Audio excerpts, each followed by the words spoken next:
కావ్య బయటకు మంచిగా నటిస్తుందే కానీ తను ఎప్పుడూ నిఖిల్ని నెగిటివ్ చేయాలని చూస్తుంది అనే ఒక కామెంట్ అయితే వచ్చింది. నిఖిల్ని ఎక్కడా నెగిటివ్ చేయటానికి చూడలేదు కావ్య. చూసుంటే తను బిగ్ బాస్లో ఉన్నప్పుడే తను విన్నర్ అయ్యేవాడు కాదు. ఎందుకంటే తను వరుసగా ఇన్స్టా స్టోరీలు కానీ తను ఒక మాట మాట్లాడినా పక్కాగా అక్కడ విన్నర్ అయ్యే ఛాన్సెస్ వెరీ లోగా ఉండేవి నిఖిల్కి. కానీ తను అలా చేయలేదు, మీరు అది గమనించాలి. ఎందుకు ఇవన్నీ అంటారా? నేను అసలు వీడియోలు కూడా ఆపేసాను, 4 రోజులు అయింది. కానీ కామెంట్ వచ్చింది కాబట్టి చేస్తున్నాను. అదేంటంటే కామెంట్ వస్తే చేస్తావా కావ్య గారి గురించి అంటే, మరి కావ్య గారి గురించి తప్పుగా అన్నప్పుడు వీడియో ఏం చేస్తాను. అయితే కావ్య గారు మంచి వ్యక్తి అని చెప్పడానికి చాలా రీజన్స్ ఉన్నాయి. అలాగే మీరు నెగిటివ్ అని మాట్లాడుతున్నారు.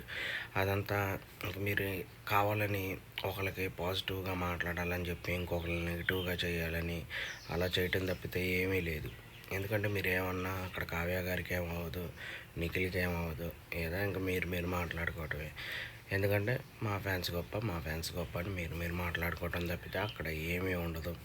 అయితే కావ్య గారిని మాత్రం ఏమనకండి. కావాలంటే మీరు ఏమైనా మీరు గొప్ప అని మాట్లాడుకోండి అని చెప్పి ఇంకొక కామెంట్ కూడా వచ్చింది. నిజంగానే కావ్య గారిని అయితే ఏమనకుండా మీరు గొప్ప అని మాట్లాడుకోండి. దాంట్లో ఏముంది? ఆ కామెంట్ పెట్టిన వాళ్ళు కరెక్ట్గానే పెట్టారు.